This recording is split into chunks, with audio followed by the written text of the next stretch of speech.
Hello guys, Andrew here. Welcome back to Drew Tutorial. And in this video, I'm going to show you how to use Canva AI to generate images in Affinity. This is super easy to do. Once you're inside your design, just go ahead and look towards the top and you will find Canva AI. Click on that. And on the right hand side, you will see that you have a box where you can go ahead and type whatever you want.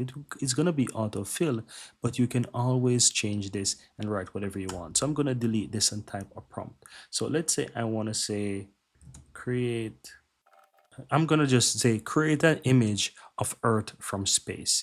Then go ahead and click generate. And you will see that the AI is going to generate the image of Earth from space. And this is just a typical example of how you can use the Canva AI right into Affinity.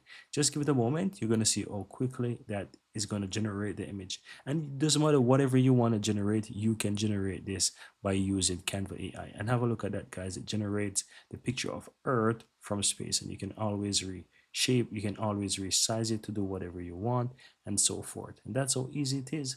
Very easy and very simple, guys.